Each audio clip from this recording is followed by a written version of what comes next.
evening, visitors, and welcome to the Australian War Memorial's last post ceremony. My name is Sharon Bown, and joining us today from the Royal Australian Air Force is Warrant Officer Kevin Close. We are honoured to acknowledge Mr. Urban Ahlin, Speaker of the Parliament of Sweden, Mr. Per Alberger, Ambassador of Sweden to Australia, and the accompanying delegation. We welcome the veterans who have served, those that are still serving, and the families that support them. We acknowledge the members of RSL and Services Clubs Association, RSL Victoria and RSL Queensland, who are watching this ceremony across Australia. During this evening's ceremony, wreaths will be laid at the base of the Pool of Reflection by visitors and students on behalf of the following schools. From New South Wales, Beechwood Public School, Our Lady of Lourdes Primary School, and Bligh Park Public School. From Queensland, Kenmore State School. Please stand and join in singing the national anthem.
The Australian War Memorial was the vision of Charles Bean, Australia's First World War official historian.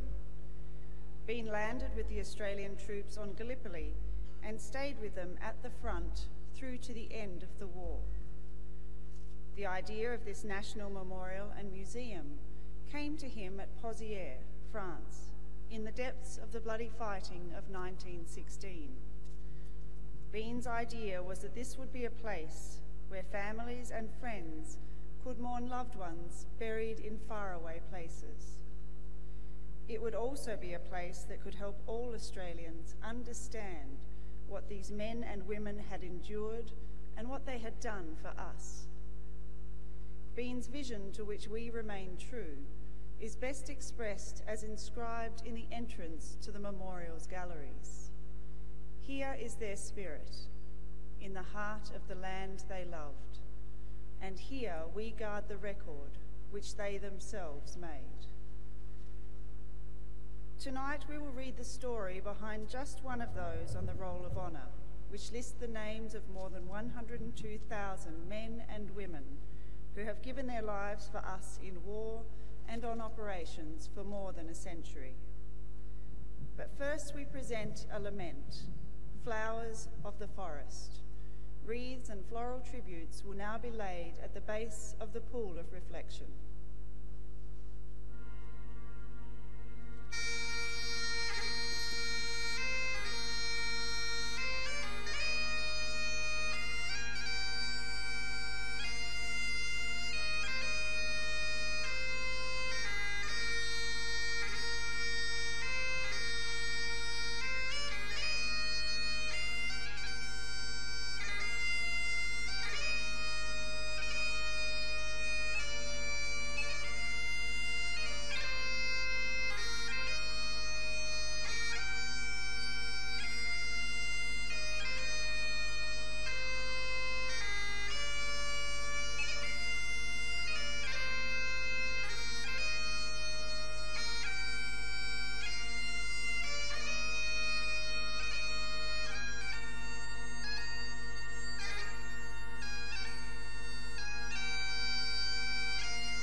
Today, we remember and pay tribute to Corporal Donald Henry Nelson.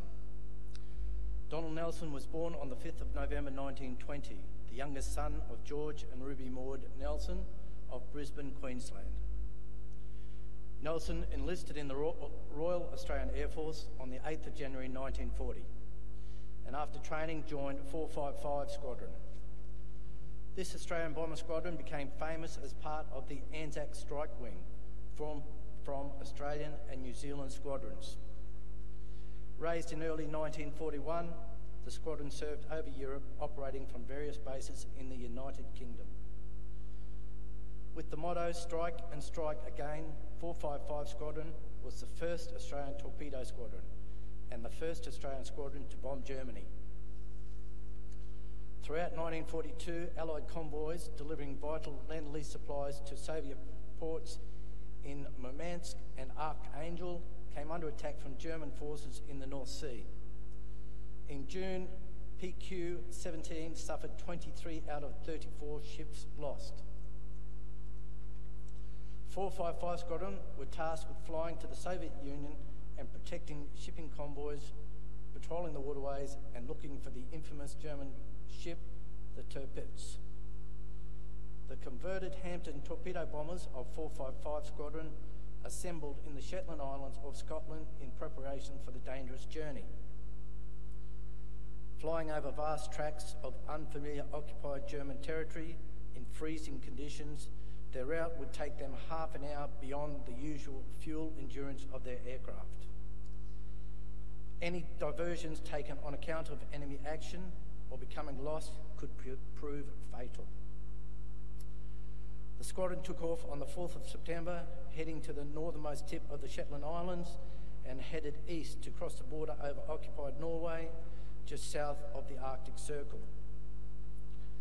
On the 5th of November 1942, Donald Nelson's aircraft was slightly north of its intended path when it crashed into Mount Avastuta in Swedish Lapland, probably as a result of icing.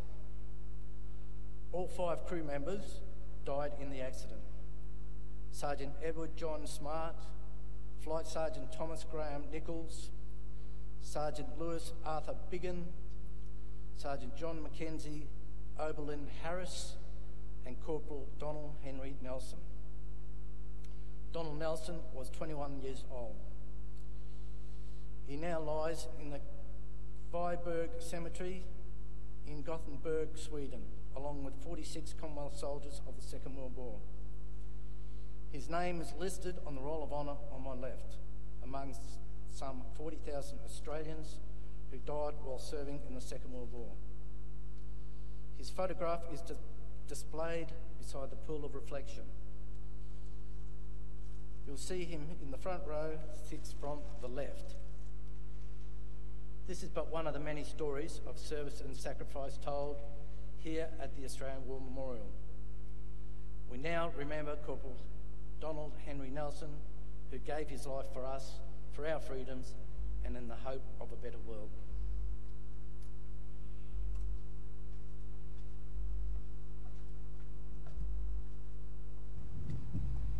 Please stand for the reading of the Ode and the sounding of the last post.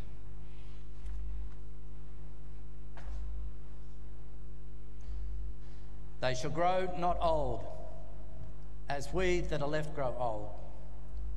Age shall not weary them, nor the years condemn. At the going down of the sun and in the morning, we will remember them. We will remember them.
lest we forget.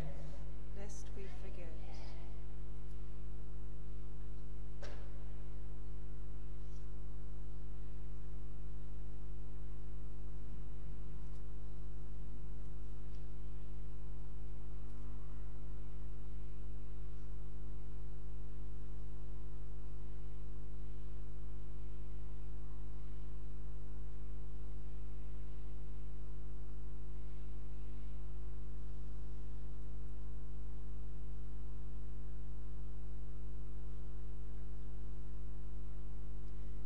We leave you this evening with the words of the memorial's founder, Charles Bean.